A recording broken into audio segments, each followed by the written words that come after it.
à la veille d'un sommet crucial de l'Alliance Atlantique dominé par le soutien militaire à l'Ukraine.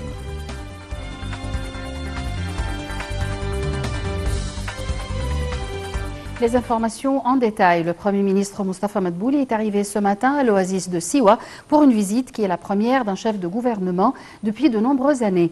Cette visite a pour but de suivre les travaux d'un certain nombre de projets de développement à Siwa. Monsieur Madbouli était accompagné du ministre de l'Agriculture et de la Bonification des Terres, Al-Sayed Al-Qusir, du ministre du Développement local, le général Hicham Amna, du ministre des Ressources hydrauliques et de l'Irrigation, Hani Souelam, du gouverneur de Matrouh, le général Khaled Chouaib, et d'un certain nombre de responsables. Le chef du gouvernement a inspecté le projet du canal, la station de relevage d'Atfir ainsi que le développement du système de gestion de l'irrigation et du drainage à l'oasis de Siwa. Il a salué ce qui a été réalisé dans ces projets, ce qui est le résultat des efforts intégrés de plusieurs parties.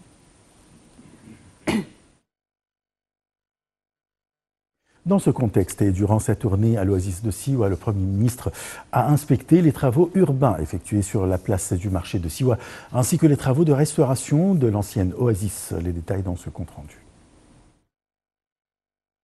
Le Premier ministre Moustapha Madbouli a souligné l'importance des travaux réalisés dans le cadre du projet de restauration et l'intérêt du gouvernement à l'achever rapidement car il contribue à améliorer et unifier l'identité visuelle de l'oasis de Siwa et à raviver son caractère environnemental et culturel en faisant d'elle un site attractif et une destination touristique pour les visiteurs de divers pays.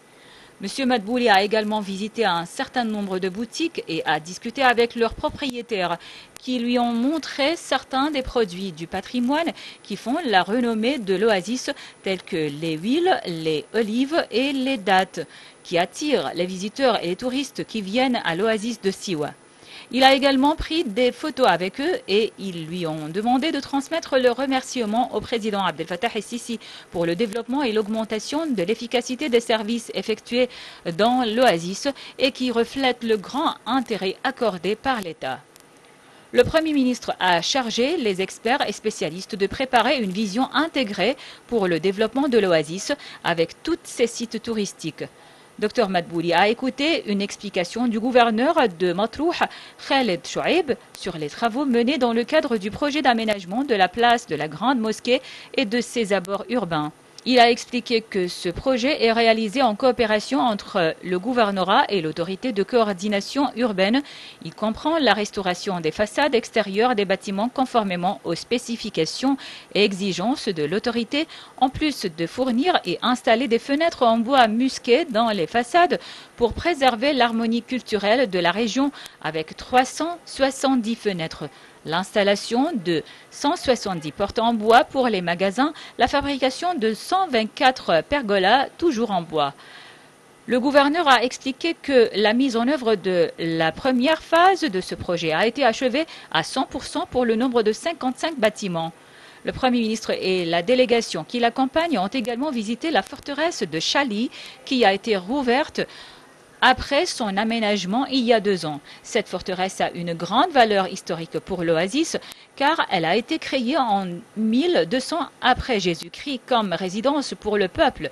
Il a écouté une explication du directeur de la région des antiquités de Siwa, M. Khaled Adoul, qui a expliqué que les travaux d'aménagement de la forteresse de Chali visait à lui redonner son aspect civilisé et à la restaurer pour lui redonner sa splendeur touristique dans le cadre des plans de développement de certains nombres de bâtiments anciens dans l'oasis de Siwa.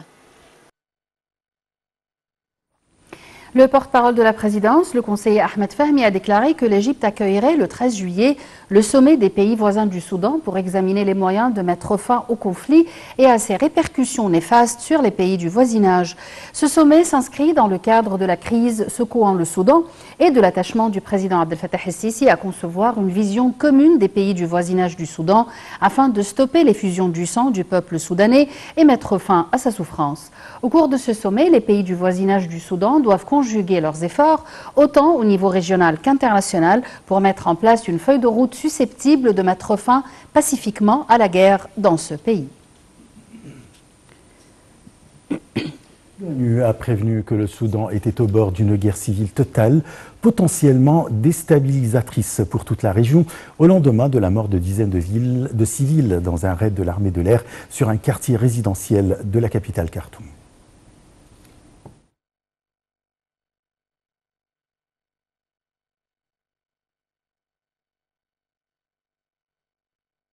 Le bombardement survenu samedi